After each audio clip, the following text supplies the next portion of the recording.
नमस्कार, चार बड़ी खबर में आपका स्वागत है। मैं हूं आपके साथ हर्षिता सिंह और आज की पहली बड़ी खबर कर्नाटक की राजधानी बेंगलुरु से है, जहां प्रधानमंत्री नरेंद्र मोदी ने इंडिया एनर्जी वीक 2023 का उद्घाटन किया है। दूसरी बड़ी खबर दिल्ली से है, जहां नगर निगम का चुनाव एक बार फिर टल गया है।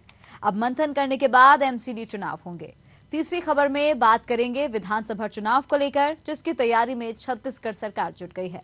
चौथी और आखिरी बड़ी खबर उत्तर प्रदेश के बाराबंकी जिले से है, जहां नाबालिगों पर जुल्म ढाया जा रहा है।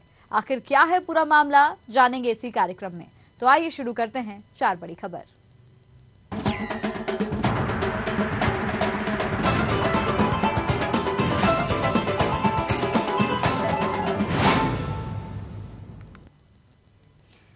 तो चलिए शुरू करेंगे पहली बड़ी खबर के साथ। प्रधानमंत्री नरेंद्र मोदी ने बेंगलुरु में इंडिया एनर्जी वीक 2023 का उद्घाटन किया। इस दौरान उन्होंने सबसे पहले तुर्की में आए भूकंप में जान गंवाने वालों को श्रद्धांजलि दी। उन्होंने कहा कि 140 करोड़ भारतीयों की संवेदनाएं तुर्की के साथ हैं। इसके अलावा पीएम ने सोलर एनर्जी से चलने वाले कुकिंग सिस्टम, बायोफ्यूल और अनबॉयड ड्रेस को भी लॉन्च किया। एनर्जी इंडिया वीक में आए इन्वेस्टर्स से कहा कि भारत निवेश के लिए दुनिया में सबसे बेहतर जगह है। यह एनर्जी वीक 8 फरवरी तक चलेगा। पीएम मोदी ने कर्नाटक के तुमकुरु में एचएएल की हेलीकॉप्टर फैक्ट्री देश को सौंपी। ये एशिया की सबसे बड़ी हेलीकॉप्टर फैक्ट्री है। यहाँ 20 साल में 1000 से ज्यादा हेलीकॉप्टर बनाए जाएंगे। करते हुए माननीय प्रधानमंत्री जी 21वीं सदी के विश्व का भविष्य तय करने में एनर्जी सेक्टर की बहुत बड़ी भूमिका है। एनर्जी के नए रिसोर्सेज को डेवलप करने में, एनर्जी ट्रांजिशन में आज भारत विश्व के सबसे मजबूत आवाजों में से एक है। विकसित बनने का संकल्प लेकर चल रहे भारत में एनर्जी सेक्टर के लिए अभूतपूर्व संभावनाएं बन रही है। आप जानते हैं कि हाल ही में आईएमएफ ने 2023 के लिए ग्रोथ प्रोजेक्शन रिलीज की है। इसमें कहा गया है कि Bharat fastest growing major economy रहने वाला है। हमारे साथ राजनीतिक विश्लेषक डॉक्टर आलोक सोती जुड़ गए हैं। आलोक जी, स्वागत है आपका न्यूज आवर में।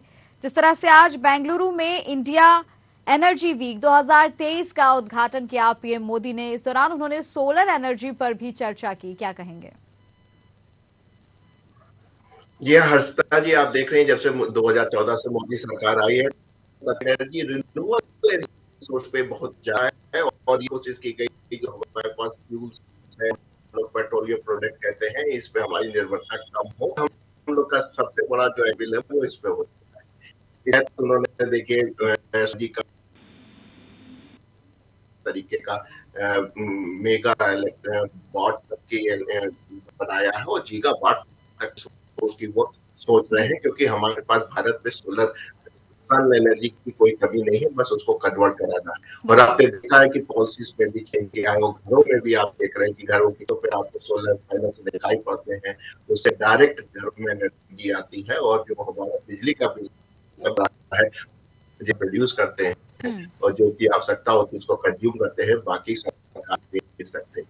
तो पॉलिसीज में जो चेंजेस आए हैं मोदी सरकार में और जो टेक्नोलॉजी को उन्होंने बढ़ा, साथ में आपने देखा जिस तरीके से आजकल जो कारें हैं उसमें एथेनॉल, पेट्रोल में एथेनॉल मिलाया जा रहा है, उसको आप फ्लेक्स इंजन के भी कह सकते हैं, जिसमें गडकरी जी का बड़ा गन्ने से बनता है। गन्ने जो है हमारा जो भरपूर मात्रा में होता है, वो गन्ने की एथेनॉल की इकोनॉमी अगर हम लोग डेवलप कर लेंगे तो ये जान लीजिए जो हमारे जो ग्रामीण क्षेत्र हैं इसमें बहुत ज्यादा इजाफा होने जा रहा है। इसके लिए बहुत ज्यादा जॉब्स निकल के आएंगे, छोटे छोटे प्लांट्स लगेंगे जिसमें एथेनॉल को चेंज किया जाएगा और उसको फ्यूल प्रोसेस में जो हमारे जो पेट्रोलियम प्रोडक्ट है, डीजल है, उसको मिला के उसको यूज किया जाएगा। और आपने देखा था जो 5 से 10% का 20% तक उसमें जो है ब्लेंड करने की, मिलाने की क्षमता आ गई। तीसरी आपकी बहुत महत्वपूर्ण खबर है कि जो कि एचएएल से आई है, और सबको मालूम है जो एचएएल का मुख्यालय है जी। वो बैंगलोर में है। हालांकि एक लखनऊ में भी था जहाँ पे मेरा जन्म है, मेरी जन्म स्थली थी वो, लेकिन अब वो थोड़ा बड़ा इस गोमती नगर में चला गया। उसकी एक डिवीजन कोरबा में भी है, एक नासिक में भी है, लेकिन जो मुख्य है, इनका मुख्यालय है वो ये आपका बैंगलोर में है, जहाँ पे असेंबली और टेस्टिंग होती है। वहीं पे उन्होंने एक नई यूनिट खोली है आपके हेलीकॉप्टर्स के लिए, जो कि बहुत ही ज्यादा रिक्वायरमेंट थी। तो उम्मीद है कि जिस तरीके से हिंदुस्तान एरोनॉटिक्स लिमिटेड के बढ़ते कदम है, एक पब्लिक सेक्टर की कंपनी है और हमने इसको हमेशा प्रगति की ओर जाते हुए देखा है, और जिस तरीके से तेजस का इन्होंने निर्माण किया, और आप कमबैक और ट्रांसपोर्ट हेलीकॉप्टर्स की बात कर रहे हैं, भारत की बढ़ती हुई इकोनॉमी है, और आप देखते जिस तरीके से डिफेंस में एक्सपोर्ट बढ़ रहा है, उसको देखते हुए एचएएल ने एक बड़ा ही अद्वितीय काम किया है और आगे भी करता रहेगा। तो कुल मिला के ये तीनों खबरें बहुत ही आज भारत के लिए लाभदायक है और भारत की इकोनॉमी को तीसरे स्थान तक पहुंचाने में कामयाब रहेगी। बिल्कुल, जिस तरह से आज पीएम मोदी ने भी बात की सोलर एनर्जी की, और जैसे कि देखा जाए कि जो जैविक ईंधन की बात की जा रही है, जिससे अब एथेनॉल मिक्स पेट्रोल मिलेगा कुछ ही जगहों पर। हालांकि अभी इसको जो है अवेलेबल किया गया है, आने वाले कुछ सालों में, कुछ महीनों में भी पॉसिबल हो सकता है कि ये सभी जगह अवेलेबल हो सके। ये जो पेट्रोल के साथ एथेनॉल मिक्स करके दिया जाएगा, इससे कहीं ना कहीं जो आयात है भारत से जो किया जाता है, आयात निर्यात में भी काफी सारे चेंजेस जो हैं देखने को मिलेंगे। और बात की जाए विदेशी मुद्रा की, तो कम से कम करोड़ों की जो रुपयों की बात की जाए, विदेशी मुद्रा से भी जो है इससे बचत हो सकेगी।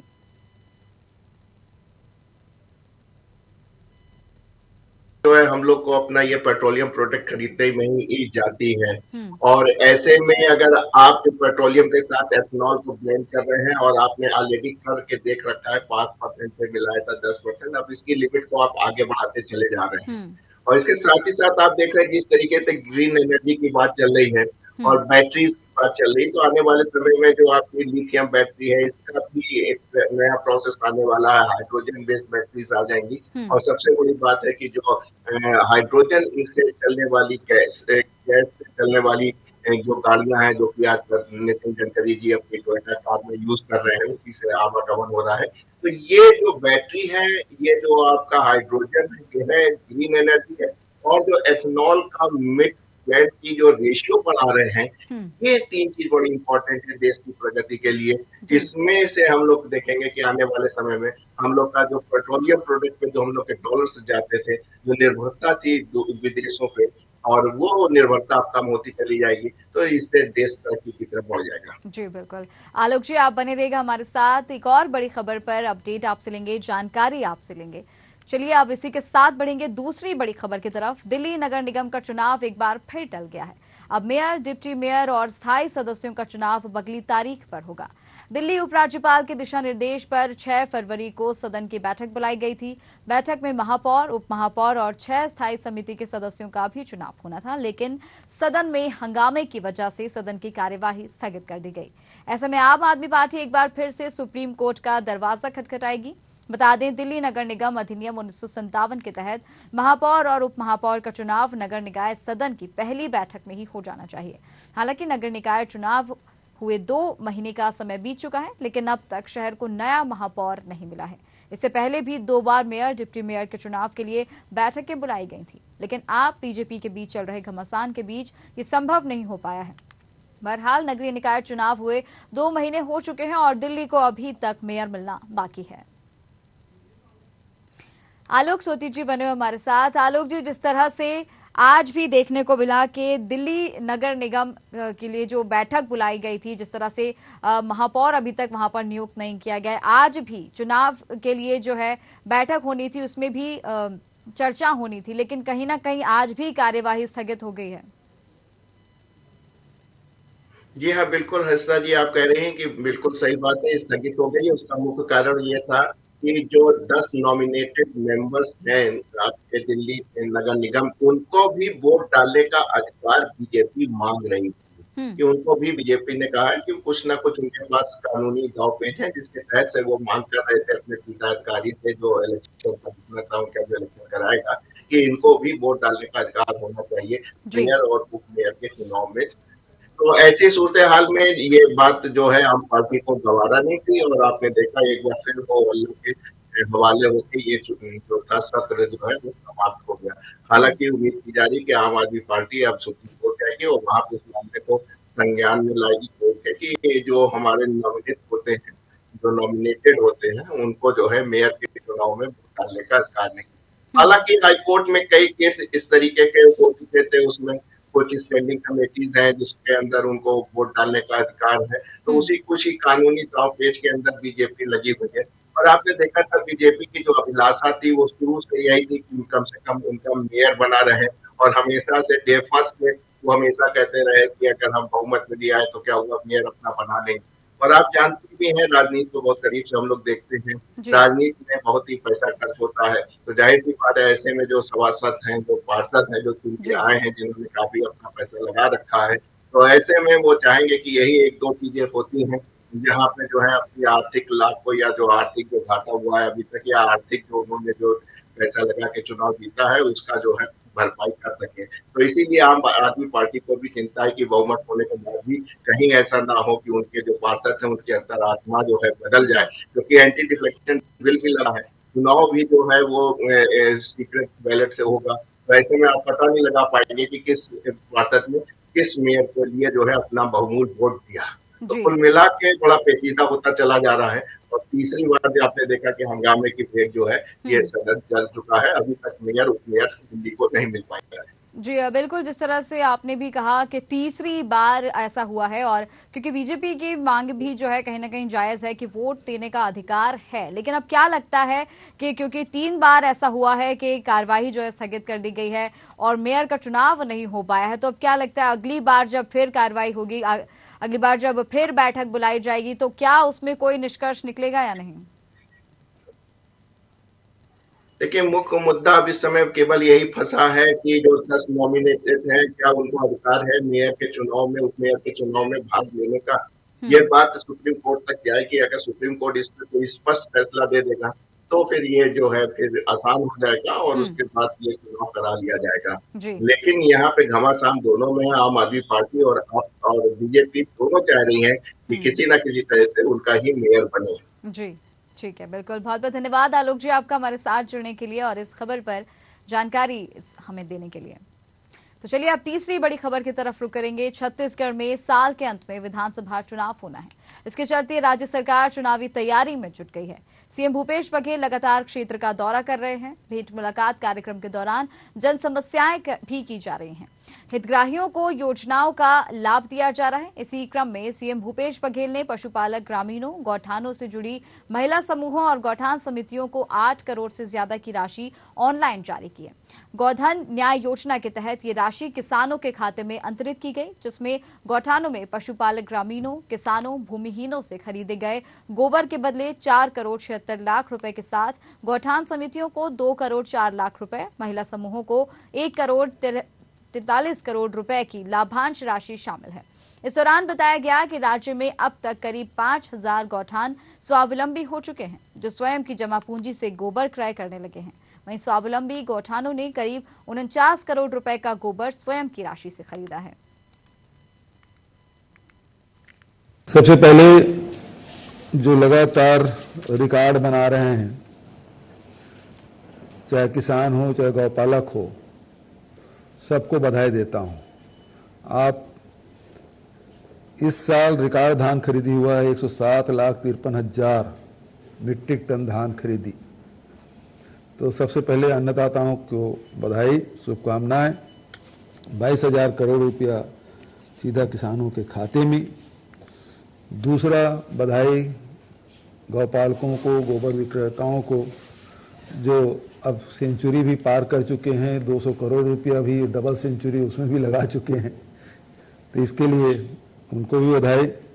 और बधाई देता हूं आदरणीय कृषि मंत्री भाई प्रदीप और पूरे अधिकारियों को, मैदानी स्तर के जितने भी हमारे अधिकारी कर्मचारी हैं, गौठान समिति के सब साथी हैं, उनको भी बधाई कि एक ऐसा काम जो इसके पहले कहीं नहीं हुआ था, कभी नहीं हुआ था और व्यापक पैमाने पर नहीं हुआ था, और इस कार्य को आप लोगों ने एक मुकाम तक पहुंचाया है और साथ ही सफलता दर सफलता आप हासिल करते भी जा रहे हैं और स्वावलंबन की ओर, जैसा कि अभी चौबे जी ने कहा कि 51% हमारे गौठान अब स्वावलंबी हो चुके हैं।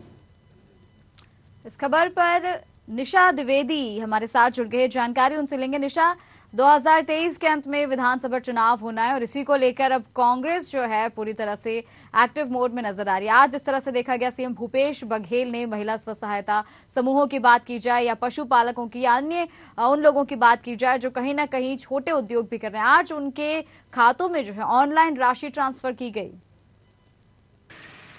जी हर्षिता, आज मुख्यमंत्री भूपेश बघेल ने गोधन न्याय योजना के तहत जो हितग्राही थे उनको 8 करोड़ रुपए की जो राशि है उसका अंतरण किया है। वर्चुअल तरीके से ये अंतरण कार्यक्रम रखा गया था। मुख्यमंत्री निवास से मुख्यमंत्री भूपेश बघेल समेत कई मंत्री और विभागों के अलग अलग अधिकारी मौजूद थे इस अवसर पर और वहीं से क्या जो लोग जुड़े हुए थे, चाहे वो महिला स्व सहायता समूह की जो महिलाएं हैं वो हो या फिर जो किसान है वो भी जुड़े हुए थे और उन्हें भी जो है मुख्यमंत्री भूपेश बघेल ने संबोधित किया और इसी के साथ उनसे भी जानने की कोशिश की कि जो अंतरण की राशि गोधन न्याय योजना के तहत जो राशि का अंतरण किया जा रहा है उसका कितना फायदा उन तक पहुंच पा रहा है। हमने देखा कि छोटे छोटे जो लघु उद्योग, कुटीर उद्योग है उनको बढ़ावा देने के दृष्टि से भी मुख्यमंत्री भूपेश बघेल ने पहल की है।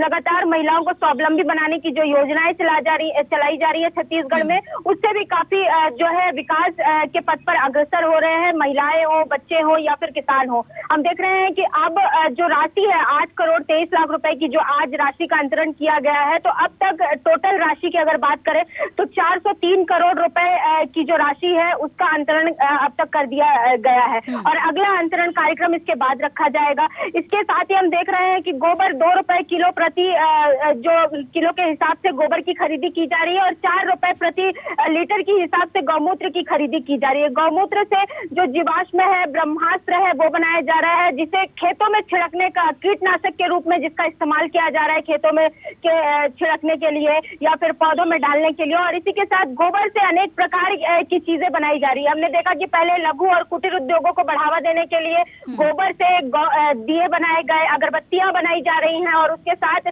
गोबर खरीद कर मुख्यमंत्री भूपेश बघेल जो कंपोस्ट और खाद का निर्माण हो रहा था उसमें जो सहभागिता कर रहे थे और उसी के साथ अब गोबर से बिजली और उसके बाद गोबर से गोबर पेंट बनाने की जो यूनिटें हैं उसका निर्माण लगातार छत्तीसगढ़ में तेज हो गया है, अग्रसर हो गया। अब तक 5 यूनिटें थी छत्तीसगढ़ में जो गोबर से पेंट बनाने के लिए कार्यरत थी। कांकेर में एक थी, 2 रायपुर में थी और 1 दुर्ग जिले में थी, लेकिन अब इसकी संख्या बढ़कर 12 हो गई है।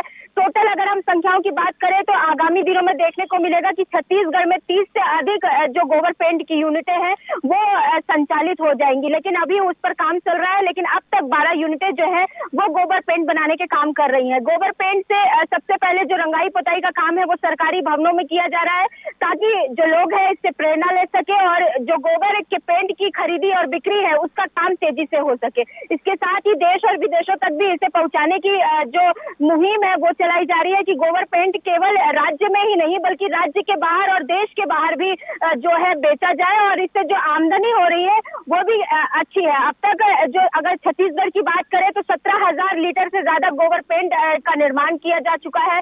22 लाख से ज्यादा रुपए जो है इसकी बिक्री से आए हैं। लेकिन वहीं अगर हम बात करते हैं कि जिस प्रकार तेंदुपत्ता जो संग्राहक है उसके साथ में महिलाएं हैं जो छोटे छोटे लघु उद्योग, कुटीर उद्योगों से जुड़ी हुई हैं, उन्हें सीधा सीधा बहुत बड़ा फायदा हो रहा है। जी हर्षिता, कहीं सरकार की अगर बात करें तो वाकई लोगों के लिए काफी सारी योजनाएं जो चलाई जा रही हैं उसके तहत अच्छा काम भी किया जा रहा है और पूरे प्रदेशवासियों का अच्छा खासा ख्याल रखा जा रहा है। योजनाओं के तहत लाभान्वित उन्हें किया जा रहा है। जिस तरह से आज राशि ट्रांसफर की गई, कहीं ना कहीं लोगों का मनोबल इससे बढ़ता है और भी लोग फिर छोटे उद्योगों से जुड़ने की कोशिश करते हैं, जिस वजह से कहीं ना कहीं राज्य की अच्छी तरक्की हो पा रही है। बिल्कुल बिल्कुल हर्षिता, जिस प्रकार पहले हमने देखा कि पिछले 4 सालों में जिस प्रकार धान की खरीदी हुई है, लगातार उसमें तेजी बरकरार है। 110 लाख मैट्रिक टन का जो आंकड़ा रखा गया था, 107 लाख मैट्रिक टन धान की खरीदी 31 जनवरी तक हुई। और उसके बाद पिछले साल हमने देखा था कि यही आंकड़ा धीरे धीरे बढ़ता ही जा रहा था। पिछले साल भी जो धान खरीदी के लिए जो किसान है उन्होंने ज्यादा रजिस्ट्रेशन नहीं कराया था, लेकिन इस बार 23 लाख से ज्यादा किसानों ने रजिस्ट्रेशन कराया। लेकिन अगर पिछले 4 सालों की बात देखें तो पिछले 4 सालों में करीबन 10 लाख किसानों का जो रजिस्ट्रेशन है वो बढ़ा है। तो धीरे धीरे जो किसान है वो भी इन चीजों को समझने लगे हैं। गोधन न्याय योजना के तहत, राजीव गांधी किसान न्याय योजना के तहत जो राशियों का अंतरण किया जा रहा है वो भी सीधे सीधे किसानों के खाते में पहुंच रहा है। जो आज जिस राशि का राजीव गांधी न्याय योजना के तहत जो राशि आज अंतरण जिसका किया गया है वो भी सीधे सीधे पहुंच रहा है। महिलाओं को इससे खासा फायदा हो रहा है। और अब लोगों को जो काम और रोजगार की जरूरत होती थी, जब हम देखते थे कि लोगों को रोजगार नहीं मिल पा रहा था, जो डेली कमाते थे और डेली खाते थे उनके लिए बड़ी दिक्कतों का सामना हो रहा था। लेकिन अब जब 10,000 से ज्यादा गौठान छत्तीसगढ़ में निर्माण की कगार पर है और कई सारे गौठान ऐसे भी हैं जहां पर जो संचालित भी हो रहे हैं, तो एक बड़ा फायदा सीधा सीधा महिलाओं को मिल रहा है, किसानों को मिल रहा है, मजदूरों को मिल रहा है। आगामी बजट में भी महिलाओं, मजदूरों और किसानों को देखते हुए ही जो बजट है वो रखा गया है। 1 लाख करोड़ से ज्यादा का बजट होगा। छत्तीसगढ़ में 22 सालों में सबसे बड़ा बजट जो है भूपेश बघेल की सरकार पेश करने वाली है। इसमें भी कई सारी जो बातें निकल कर आ रही हैं कि जो बजट है उसमें सबसे ज्यादा जो फोकस होगा वो किसानों पर होगा, महिलाओं पर होगा, बच्चों पर होगा और उसके साथ मजदूरों पर होगा। गोधन न्याय योजना की जो राशि है शायद वो भी बढ़ाई जाए। अगर बजट बढ़ता है तो राशि भी बढ़ेगी और इससे सीधा फायदा जो है वो मजदूरों को, महिलाओं को और किसानों को होगा। जी हर्षिता, बहुत बहुत धन्यवाद निशा आपका हमारे साथ जुड़ने के लिए और तमाम जानकारी इस खबर पर हम तक पहुंचाने के लिए। और इसी के साथ अब रुख कर लेंगे चौथी और आखिरी खबर की तरफ। खबर उत्तर प्रदेश के बाराबंकी जनपद से है, जहां विकासखंड हैदरगढ़ क्षेत्र स्थित ग्राम पंचायत बली गेराय में नियमों को ताक पर रखकर बच्चों से काम कराए जाने का मामला सामने आया है। बता दें, जहां नाबालिग बच्चों से सड़क निर्माण का काम कराया जा रहा है। ये काम मनरेगा योजना के तहत ग्राम प्रधान की ओर से कराया जा रहा है। इतना ही नहीं, सड़क निर्माण में मजदूरी कर रहे मजदूर का कहना है कि उन्हें समय से मजदूरी भी नहीं दी जा रही है, जिससे उन्हें आर्थिक संकट का सामना करना पड़ रहा है। आपसे वार्ता हुई थी मॉर्निंग में उनसे, तो उस वीडियो के संबंध में हमने अपने क्षेत्रीय अधिकारी को निर्देशित कर दिया है। वो जांच के लिए भी निकल गए हैं और साथ में वहाँ पे जो क्षेत्रीय वीडियो हैं उनसे भी इस पे जांच करने की हमारी बातचीत हो गई है। तो इसमें शाम तक हमको रिपोर्ट मिल जाएगी। जो भी गुण दोष के आधार पर आएगा, नियमानुसार जो कार्रवाई है बाल श्रम से संबंधित, बाल श्रम प्रतिषेध अधिनियम 1986 के अंतर्गत कार्रवाई कर दी जाएगी। इसमें अगर इसमें कोई सरकारी अधिकारी वगैरह उनकी जानकारी में भी और ये हो रहा है, उसके संबंध में भी अपने वरिष्ठ अधिकारियों को अवगत कराया जाएगा कि नियमानुसार कार्रवाई कर दी जाएगी। तो आपको बता दें कि उत्तर प्रदेश के बाराबंकी जनपद से ये खबर आप तक पहुंचा रहे हैं, जहां पर मजदूरों के अलावा बाल मजदूरी यहां पर कराई जा रही है मनरेगा के तहत।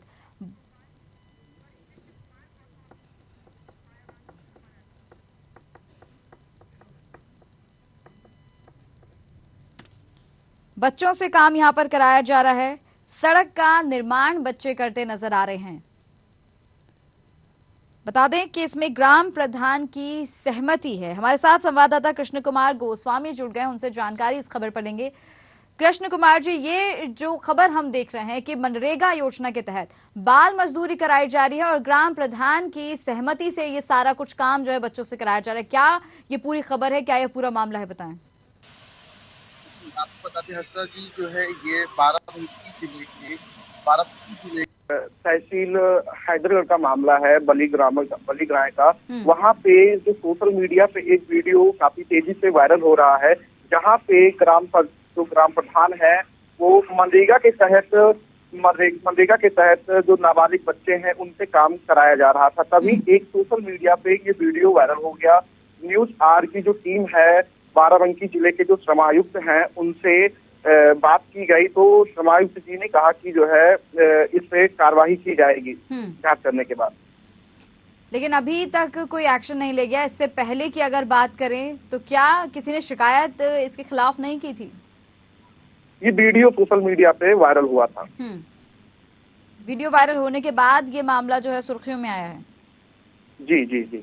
और जैसा कि आरोप है कि काम इन लोगों से करा लिया जाता है, ना मजदूरी नहीं दी जाती है, क्या ये बात सच है? जी बिल्कुल, ये गांव में जो है मजदूरी करा लेते हैं और गांव का ये आरोप है कि जो है मजदूरी नहीं दी जाती है ग्रामीणों को, जी कार्डधारकों को। जी, और ये जो समस्या है, ये जो मजदूरी ना देने वाली बात है, ये अब से कितने समय पहले से मतलब ग्रामीण जो है कह रहे हैं? जी कम से कम 1 महीने से जो है ये काम करा रहे हैं। मनरेगा के जो मजदूर काम कर रहे हैं उनकी कोई मजदूरी नहीं दे रहे हैं। उन्होंने जो है इसकी शिकायत भी की है हैदरगढ़ खंड अधिकारी को, विकास खंड अधिकारी को। जी ठीक है कृष्ण कुमार जी, जिस तरह से शिकायत की गई है, आश्वासन मिला है कि कार्रवाई की जाएगी ग्राम प्रधान के खिलाफ और सारी चीजें सुनिश्चित की जाएंगी, तो वो देखना होगा कि कब कोई कार्रवाई की जाती है। बहुत बहुत धन्यवाद आपका हमारे साथ जुड़ने के लिए और तमाम जानकारी इस खबर पर हम तक पहुंचाने के लिए। इसी के साथ 4 बड़ी खबर में फिलहाल इतना ही, मुझे दीजिए इजाजत।